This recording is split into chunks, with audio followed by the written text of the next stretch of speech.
Comme d'habitude, et oui, c'est le titre de ce débrief. Comme d'habitude, l'AS Saint-Etienne a perdu. Comme d'habitude, l'AS Saint-Etienne a marqué 2 buts à l'extérieur. Mais malgré ça, l'AS Saint-Etienne a perdu parce qu'elle en a pris 3. Comme d'habitude, on a pris un but dans quasiment le premier quart d'heure. Comme d'habitude, on a tout le temps été mené dans ce match. On a tout le temps couru après le score. Comme d'habitude, on a eu des changements tactiques aussi en cours de match qui étaient un peu compliqués à suivre. Je vais en parler dans quelques instants. Mais les amis, notre situation devient alarmante, et je pèse mes mots, alarmante au classement. On est au fin fond du classement, on est avant-dernier avec 11 points. Et on voit les autres au-dessus qui s'éloignent, qui s'éloignent, qui s'éloignent. C'est-à-dire que la zone de non-relégation s'éloigne petit à petit. Voilà, le match de samedi face à Rodez va avoir une importance cruciale dans ce cadre-là. J'imagine qu'il va y avoir une pression énorme à Geoffroy Guichard et que ce sera soit la victoire, soit la crise ouverte du côté de Saint-Etienne, au point, à mon avis, mais ça on en a parlé dans Carton Rouge le Mag, de remettre en question Laurent Batles lui-même. On ne peut pas continuer comme ça, les résultats de Laurent Batles sont mauvais, il faut juste le constater, ça n'enlève rien à ses qualités à lui, voilà, tout ce qu'on veut, mais il n'y arrive pas, Laurent Batles. Alors, dans ce match, que s'est-il passé? On a pris un but à la 18e minute sur un corner. C'est Crasso qui a marqué contre son camp. Ça fait longtemps qu'on n'avait pas marqué contre notre camp, hein. C'était le spécialiste, c'était Colo, mais il n'est plus là. Il joue en Allemagne. D'ailleurs, il a trouvé un club. Et donc, on est mené 1-0. Et là, coup de théâtre, on égalise quasiment dans la foulée. C'est Crasso qui lance Wadji. Wadji qui part seul face au gardien Ukija, pardon, Utonji, Ukija, et il va marquer tout seul face au gardien. Ça fait un partout. Et à ce moment-là, on se dit que tout est possible finalement pour l'AS Saint-Etienne. Qu'ils ont fait le plus dur. Malheureusement, les Verts vont craquer une nouvelle fois avant la mi-temps. C'est Endoram cette fois-ci qui va reprendre un ballon repoussé par Dreyer, un bel arrêt de Dreyer sur une première reprise d'un joueur messin. Et derrière, c'est Endoram qui est à l'affût. Il y a 3 ou 4 messins. Comme d'habitude, c'est une erreur d'ailleurs de la défense, hein. J'ai dit comme d'habitude, oui, mais comme d'habitude, on fait des grosses erreurs. Voilà, c'est un but contre son camp. Bon, voilà, ça peut arriver, mais enfin, c'est quand même sacrément embêtant. Et puis, il y a beaucoup de ballons qui sont arrivés du côté de Namri, qui n'a pas fait un grand match. On parlera des performances individuelles.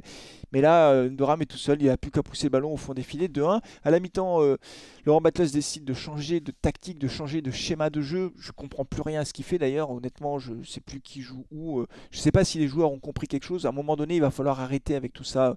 Le système avec trois défenseurs ne fonctionne pas. Mais en tout état de cause, les Verts vont essayer de pousser. Ils ont eu quelques occasions pour pouvoir égaliser. Malheureusement, ils n'ont pas eu de chance, comme d'habitude aussi. Des ballons repoussés de la tête au dernier moment, des ballons qui viennent juste aller, comment dire, mourir derrière la ligne de but, mais juste à côté du poteau, mais pas du bon côté. Enfin voilà, des trucs qui malheureusement ne tournent pas en notre faveur. Et Metz va faire le break à la 61e minute. C'est Oudol qui va frapper de l'extérieur de la surface de réparation. Il s'amuse avec Chambaud. Il se décale, il frappe sèche qui va dans le petit filet. Je pense que là-dessus, Dreyer n'est pas impérial. Voilà, alors c'est pas de sa faute si on perd le match, hein, voilà, mais je pense que là-dessus, il n'a pas été impérial. À mon avis, il aurait dû au moins toucher ce ballon pour essayer de le mettre en corner. En tout cas, ça fait 3-1, le break est fait. Et là, les Verts vont courir, s'épuiser, pas vraiment se créer d'occasion. Ils vont quand même réduire le score, mais ce sera trop tard. C'est Nadé qui récupère un ballon à la surface et qui va tromper de près le gardien de Metz, Ukija, qui voit le ballon passer entre les jambes. Ça fait 3-2, mais il reste 1 minute à jouer. Et malheureusement, bien sûr, ce ne sera pas suffisant. Donc ça fait une défaite, peut-être une défaite de trop pour Laurent Batles. Dites-moi ce que vous en pensez. Est-ce que vous pensez que Laurent Batles doit rester l'entraîneur de l'AS Saint-Etienne? Je lance le débat aujourd'hui. Dites-moi ce que vous en pensez. Je pense qu'il n'y aura pas de changement avant le match face à Rodez. Mais en tout cas, la question du maintien de Laurent Batles se pose puisque les résultats ne sont pas là. Et honnêtement, ce qui m'agace aussi aujourd'hui de plus en plus, c'est son schéma tactique qui ne marche pas. Je veux dire, 3 défenseurs, on en prend 3 des buts. Ça ne va pas. Voilà, on l'a dit. Alors, bien sûr, on me dit tout de suite, ah oui, mais avec 4 défenseurs, on en prend autant.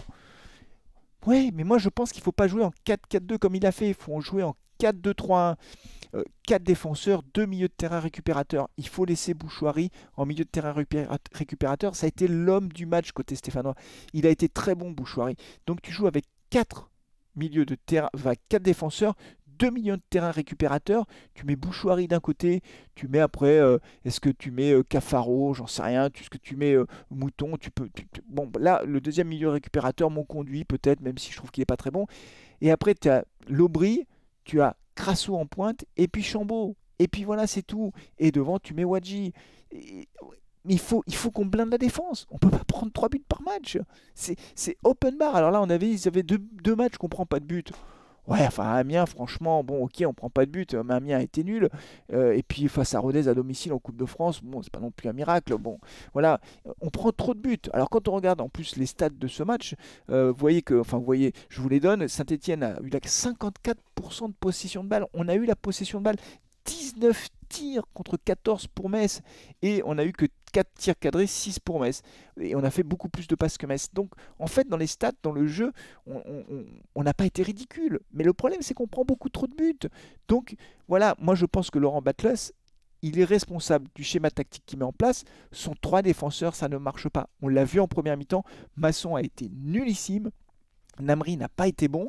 Et donc, quand tu joues avec 3 défenseurs, si sur les côtés, tes 2 pistons là, ils sont pas bons, mais t'es mort en fait. C'est open bar. C'est allez, allez-y les gars, entrez.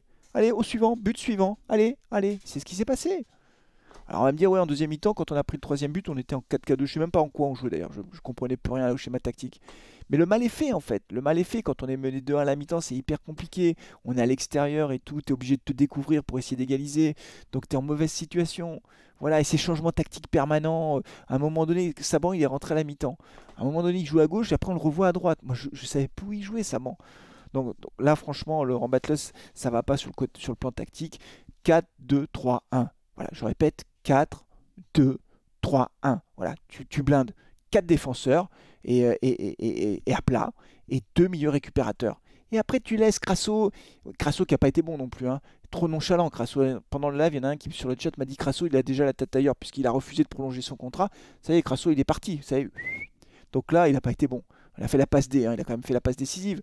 Mais franchement, il a trop perdu le ballon.